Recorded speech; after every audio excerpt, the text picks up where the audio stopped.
What's good, YouTube? It's your boy Meach Mugga. Don't forget the Mugga. Back with another reaction. I'm about to react to the first Wizarding War, the entire timeline explained. Let's go. How you like my shit, bro? That shit clean? That shit clean? Give me real, chat. The 7 Harry Potter books follow the second Wizarding War, but what about the first Wizarding War? It actually has a very complicated timeline because it was a lot longer than the second one. In this video, I'm going to break that timeline down and explain each and every step of this war.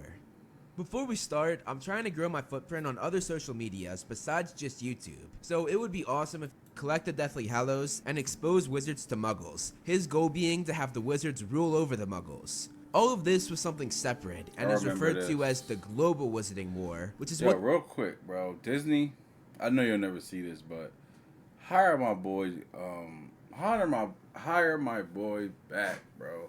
Johnny Depp did nothing wrong, bro. Hire him back, bro. Cause whoever y'all had playing, bro, I forgot his name, bro. That's how mad I was when y'all did that shit, bro. What's his name? Griffel? I don't fucking know, bro. But like, y'all did my man's dirty, bro. Johnny Depp deserved that role back. That's all I got to say. The Fantastic Beasts films are focusing on, and that started all the way back in 1910 and went on until 1945. I'll explain how that war intertwines with the first Wizarding War as we go though. The first Wizarding War's roots begin with Tom Riddle, aka Lord Voldemort, who is the key to everything. He was born in 1926, but let's fast forward to his time at Hogwarts. Tom went to Hogwarts in 1938, and by his second year in 1939, Tom put together a group of Slytherin students who were a mixture of the weak seeking protection, the ambitious seeking glory, and the thuggish who were seeking a leader who could show them a more refined cruelty. The members of this gang, who were all of wealthy pureblood families, were involved in a number of nasty incidents during their school years, though Tom was careful to never be associated in any wrongdoings, and he was seen as a model student, first becoming a prefect during his 5th year in 1942, and then in 1944 in his 7th year, he became head boy. Dumbledore seemed to be the only person that saw through Tom's manipulative charm, and he kept a close eye on him, and keep their relationship in mind because their relationship is a key factor in this war. During Riddle's time at school, he took on the name Lord Voldemort, though only those closest to him knew about this name change. Meanwhile, all of his Slytherin gang took on the name the Knights of Walpurgis.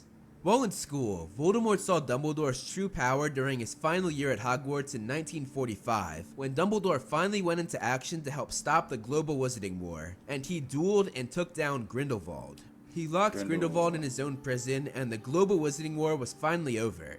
This brought peace to the Wizarding World for years to come, though Voldemort knew that this would not last long with the plans he had in mind. Dumbledore had acquired the Elder Wand after beating its previous master and his ex-friend in a duel to win its allegiance, though fighting Grindelwald was not easy for him, as he had a very passionate and complicated past with Grindelwald. This is the clear line where the Global Wizarding War intertwines with the first Wizarding War, and as we know, all of this will later connect to the second Wizarding War as well, when Voldemort went after the Elder Wand and crossed paths with Grindelwald in 1998. Going back to 1943 though, Voldemort made Horcruxes in his final few years at Hogwarts, and after graduating in 1945, Voldemort began to collect more items to make more Horcruxes, and he did this from 1945 all the way to 1971, first using what the Grey Lady told him to find Ravenclaw's diadem in Albania, and he did that from 1945 to 1949. Then he pursued more objects through his job at Borgin and Burke's, which he got around 1950. And here, with this job, he charmed a lady named Hepzibah Smith for a good 11 years. That look like Snape. Until finally killing her in 1961. He took her most prized possessions for his Horcruxes, and he framed her house elf for the murder. After that, Voldemort disappeared for 10 years from 1961 to 1971. Rewinding to 1959, Sirius Black and Peter Pettigrew were born, and a few months later in 1960, James Potter, Remus Lupin, Lily Evans, and Severus Snape were all born as well, and later on in their lives, they would play a huge part in the first Wizarding War. There was a lot going on while Voldemort went missing for those 10 years that led to the war. Nobby Leach became the Minister of Magic in 1962, and he was the first Muggle-born minister, and his appointment caused a lot of uproar, especially from the older and pure-blood ministry workers, many of whom resigned in protest, something that divided the ministry and weakened it quite a bit. Leech left office in 1968 after getting a mysterious illness, and Abraxas Malfoy, Draco Malfoy's grandfather, was believed to have poisoned him in protest of his Muggle-born status, and Leech died shortly after that. Having this corruption and the stuff going on behind the scenes weakened the Ministry even more, making it even easier for Voldemort to swoop in and take advantage of this chaos when he returned. During the time where it seemed as though Voldemort had fallen off the face of the earth from 1961 to 1971, he explored the dark arts extensively, studying the most obscure and rare branches of magic. He also interacted with many dark wizards that he realized were very loyal to him. Voldemort would go on to combine the Knights of Walpurgis from his Hogwarts days, and combine them with the dark wizards he met during his time away, and they would drop the name the Knights of Walpurgis, and would all don the same title of Death Eaters, forming one large group of Voldemort's followers. As soon as Voldemort... Nah, full-blooded, wearing all black with the pointy tops, that shit on Muggles and Muggle-born people, that's people that are pure blood. That's kind of screams racism, low-key, I ain't gonna lie, if you think about it. Came out of hiding in 1971, 10 years after killing Hepzibah Smith. He had now officially dropped the name Tom Riddle and was Lord Voldemort to everybody, not just his followers. Though almost everyone in the wizarding world would become so terrified of him that they refused to say his name, calling him He Who Must Not Be Named or You-Know-Who instead. The first thing Voldemort did after returning was ask Dumbledore for a job as Defense Against the Dark Arts professor at Hogwarts, his hope being to use this job to recruit an army of students, but Dumbledore refused to give him the job. The First Wizarding War officially began around 1971. He told his Death Eaters that to truly create a world of peace and power, the old regime needed to be torn down at any and all costs, and only those who shared pure blood and the same idealism as himself would be allowed to live and thrive in this new world. In truth, however, Voldemort had little interest in political idealism. He was completely devoted to amassing his own magical power and in becoming the most powerful and skilled wizard to have ever lived. In 1971, the same year that Voldemort returned and the First Wizarding War started, James Potter, Sirius Black, Remus Lupin, Peter Pettigrew, Severus Snape, and Lily Evans all started their first year at Hogwarts. Oh, wow. Snape quickly became friends with Slytherin students who were into dark magic and who worshipped the new tyrant, Lord Voldemort.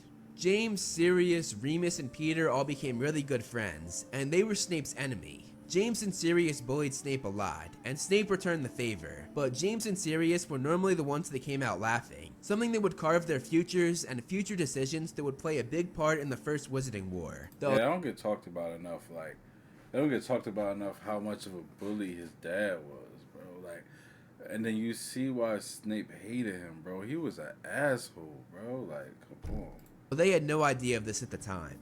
After being denied the Defense Against the Dark Arts job, Voldemort realized he had to recruit an army in a different way. So from 1971 to 1973, he recruited many of the beings and creatures that had been outcasted by the normal wizarding world, such as giants, werewolves, a good number of Dementors but not all of them, and Acromantula, just to name a few.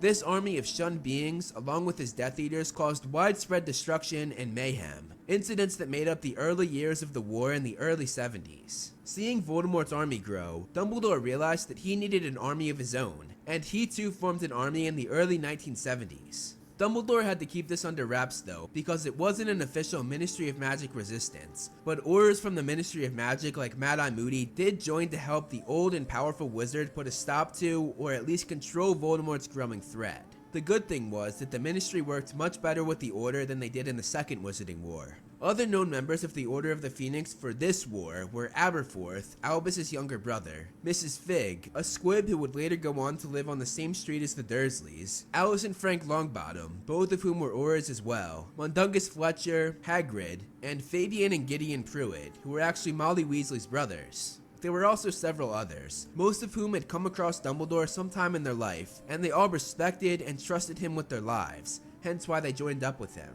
Because the actual Ministers of Magic weren't doing a great job during this time, it made Voldemort's quest much easier. Eugenia Jenkins was the minister when Voldemort first returned in 1971, but before that in 1968, she had to deal with squib riots, which only made the gap between pureblood supremacists and those with less pure blood even worse, as the two sides of the wizarding world tore one another up.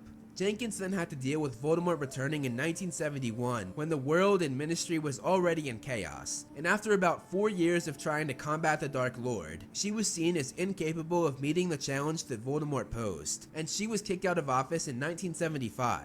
She was then replaced by Minister Harold Mincham, and he pushed back hard against Voldemort. During his time in office, however, there were many protests, as various minority groups demanded to be treated equally, but this led to many of the old elite pureblood families feel as though their way of life was being threatened. This led to many pureblood supremacists who did not join the ranks of the Death Eaters give their wholehearted support to Voldemort's cause.